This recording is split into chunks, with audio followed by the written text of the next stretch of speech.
Well, this is going to be a multi-part video. I'm working on the cutter bar on the 735. Hidden issue had reared its ugly head, and I'll say it a little bit more, talk a little bit more about it in the middle clip here. But what I'm currently doing is taking out one of these hubs. It was failing, and this is just in real time how long it took me to take it out. The turtle shell, just so you kind of understand what I'm talking about later in the video here. You see my left hand is on a shell. Those are called turtle shells. Granted, it might just be farmer slang, mechanic slang. I'm not sure what the technical term is because it's probably something about speed controlling product or material handling metal device. I mean, that's the technical term for it, which I really couldn't care less. I call it a turtle shell. Pretty much everybody, even at the dealership, refers to them as turtle shells.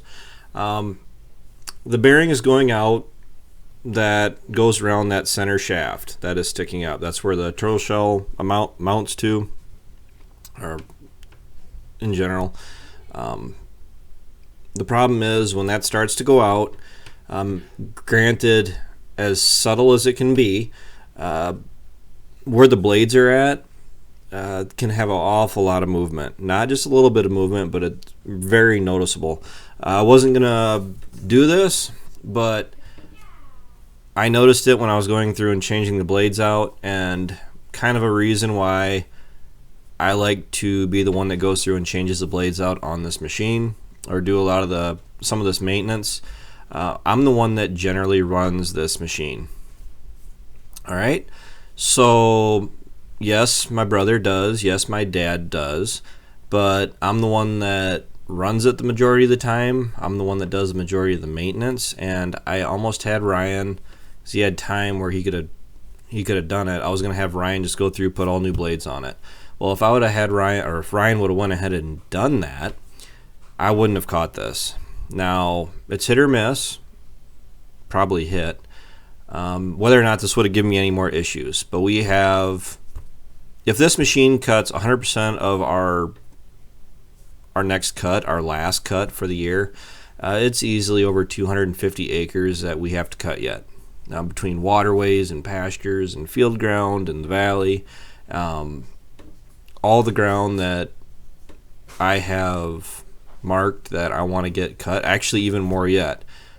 It's probably, well, I know I'm throwing kind of vague numbers out at you guys, but the acres that we cut is a moving number continuously.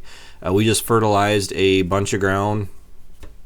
Well, I can tell you, I put down, between me and what Ryan actually went, he put down a bunch of dry fertilizer. We probably got $3,000 to $5,000 worth of fertilizer down, and we just got the rain today. Granted, it was a week after I put down that liquid, and it was 3 days after Ryan spread the dry fertilizer, so I don't really think him losing very much of it is an issue. We got the moisture over an inch to get it down to the ground, and just going across the field and seeing what it looks like now, 5 hours later, a week after I put down the liquid, it needed the moisture, and it shows compared to what it was when I just applied it. So here I am taking this out. Don't really come out very hard. I wanted to make sure I get all the dirt and grime, dust, debris off of around this, because I don't want anything to fall down into the oil in the cutter head. I do change this oil yearly. Depends on how many acres you do. Sometimes you do it every other year.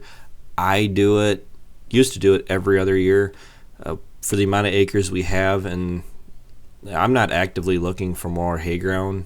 I mean, don't get me wrong, but with the amount of acres we're cutting, I mean, we cover 1,000 acres a year with this machine. I'd say is a pretty safe number. Well, it needs to be changed yearly. So I'm going to hand you back over to me. I'll talk to you later. Well, you guys saw the first part of the video, which I'm going to have on before I talk to you now, just because, well, it's context to see what's really going on. But this wasn't on the radar. as far as things I had to do. I have plenty of things that need to be done.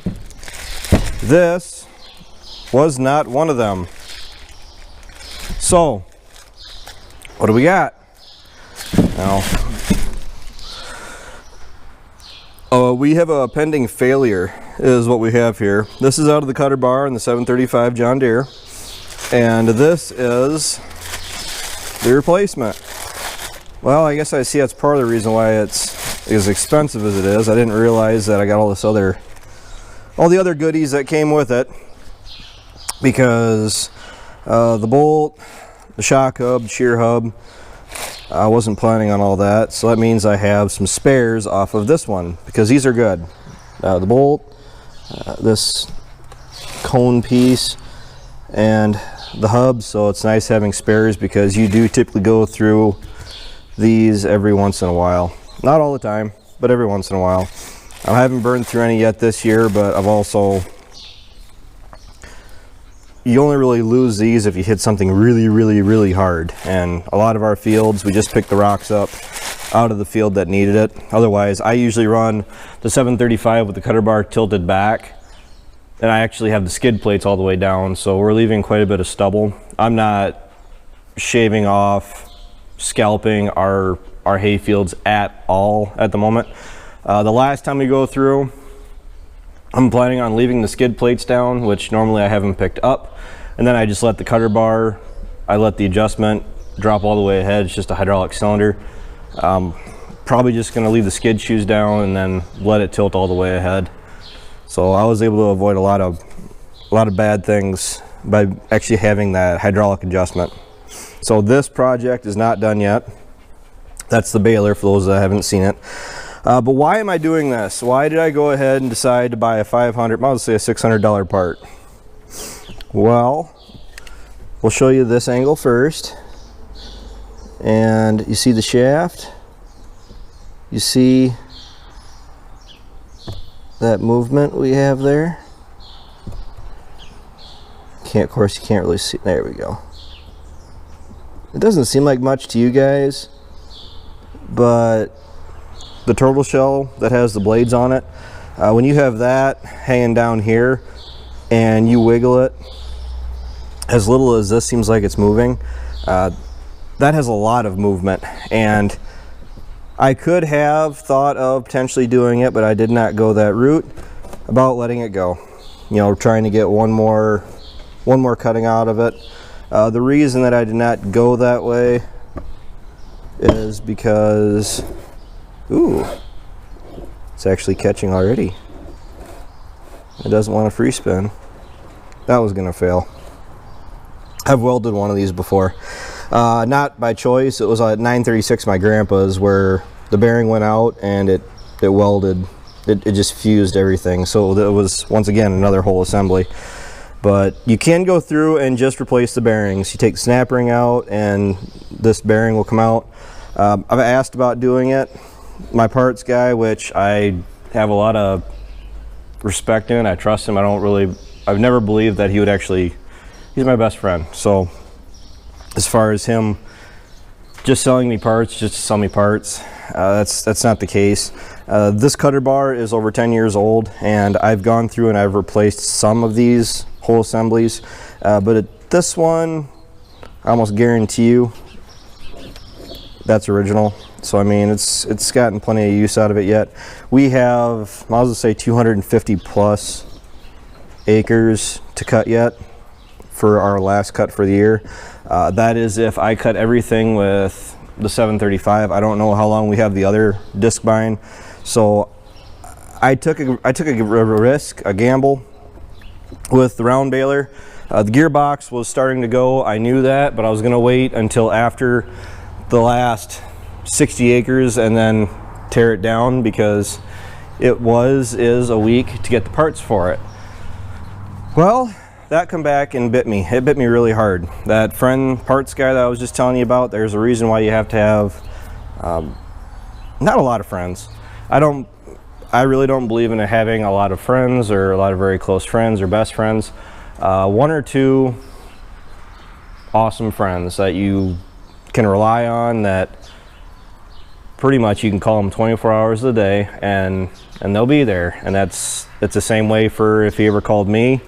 That's just how it is. If they need help, I mean, you answer to it. And he's actually the one that got me through baling the last 20 bales down at my place. And I don't know, got a lot of respect for each other. So bearing is failing. Oh, you actually get, that's a pretty good example of what it's doing right there. So whatever, it's done. Doesn't take a whole lot of time to fix. It just takes money, and I would rather a lot of money. It's enough money. I would rather put in a new part and be able to go to the field with confidence than cross my fingers and grind my teeth, and every time I go to turn the disc bind on, that it doesn't just grenade. I already put a bunch of money into this machine already this year, but when you're a farmer, things break. I mean, unless you're gonna be updating brand new machinery every year or two, which is just completely unrealistic for an operation of our size, you deal with breakdowns and you do the necessary preventative maintenance, which is where we're at. So all I got to do, it's a timing thing, because this is offset. We got a notch here, which the notch goes like that. It's faced towards the front of the machine. The reason that is because you look at it, it is offset. Depending on how you put it back in there will depend on which gears it makes contact with. That dictates, say if I put it in like that, it's rotating counterclockwise. If I put it in like that, it's gonna rotate clockwise. If I do it like that, I'm gonna really grenade some stuff, and I'll lose a couple of these because the three, as you look at the machine, the three turtle shells on this side rotate counterclockwise. And it's throwing the product, the material, the grass to the center of the machine. The four shells on the right side of the machine go clockwise. And the center ones where they meet, they are timed just right where they aren't going to hit each other.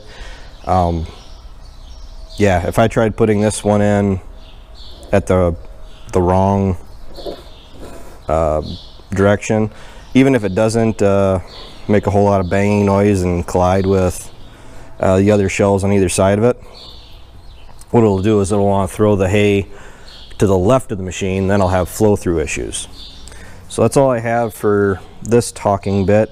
I'm going to set you guys back up on the machine where I had you at the beginning of the video, and you guys can watch me put this back in, because not really going to take a whole lot of time to do it, and which is good, but just need to move on with the rest of my day. And you guys will probably get a caught up video of me rebuilding the gearbox. I gotta clean it all up, and that'll be good to go. I guess all I'm waiting for is a bearing. They got everything else. That was a $1,400 versus a $2,300. $1,400 for parts versus $2,100 for a whole new gearbox. I can save that much money rebuilding it myself. I will. So let's get you guys back up on the camera mount. Well, I just made myself a liar because I forgot to turn the camera on. I turned the camera on itself, but I did not actually hit the record button. When I heard the camera timeout, because it does shut off after a while if you're not using it, then I turned it on. So this is what you guys get to see. So unfortunately, no footage of me actually timing this machine. The shell overall, that's what I'm looking at. I'm making sure that it is going to clear properly, and I'm a little apprehensive as to whether or not it's going to or not. Myself, I think I need to time the one that my left hand is on. I think that one's out of time, but I guess I'll know eventually here. But so what are we actually looking at as far as another cutting? Are we going to keep this machine, blah blah blah? Well, as far as another cutting, we're looking at another month-ish yet. We got a bunch of rain today, which is great.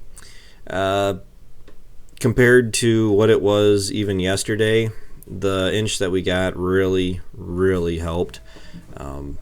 We put a bunch of fertilizer down. I'd say $3,000 to $5,000 worth of fertilizer between Ryan and me, and we're sitting, well, even with the stuff that Ryan did is a bunch of pasture ground that we normally do in the past. We didn't do it this year. I thought it was a write-off because the cows had it mowed down.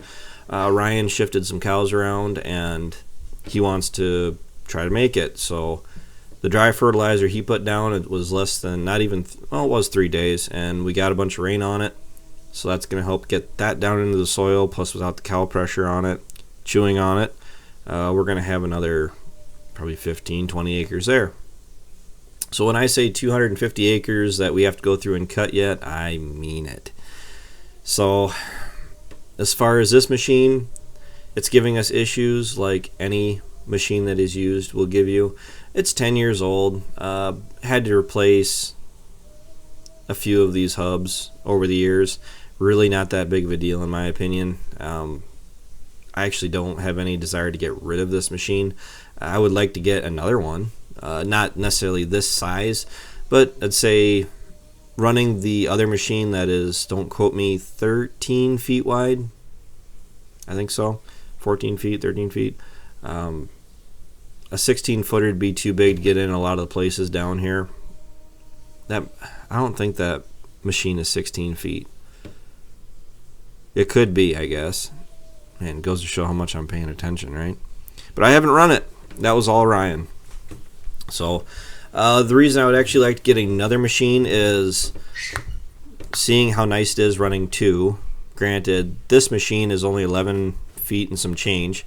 It's nice for doing pastures. It's nice for doing waterways. It's nice for doing roadways. I don't know if I'd really want to get exclusively just another, like a wider machine and only run that. It's nice having two different size machines. And you saw that play there with me shaking the turtle shell. That's how much it would move, and I don't have this thing tightened down yet. Before I change this out with that bad bearing, and we just lost our light. Dang it. Yeah, and when it's able to move that much and you start hitting the ground and rocks and sticks and the hay and whatever else, that bearing was going to fail. And I've opened this one up. I don't think it was this one. It was my grandpa's 936. I opened up the curtain and I got a big plume of smoke actually come out at me because I welded one of these bearings solid. So that is that. What are we actually looking at for the rest of the month? A lot of maintenance. I wanted to pull the combine out this last weekend. Combine's got to come out yet. The 46, we got to pull the water pump off because the gasket is failed on that. And you know what, just a whole bunch of other stuff. But this is the second time, once again. I didn't hit the record button on the narration part of my video maker, so you guys are getting a B-roll overlay narrative here as opposed to the awesome first one that I did, but it's late and I need to go tuck Relina in. So with that, I apologize for the lackluster second part of this video, but I hope you enjoyed watching. Make sure you like, comment, and subscribe. You guys help the channel every time you do that. I really appreciate it. I truly do. But until next time, take care, take it easy, keep in touch. I'll talk to you guys later.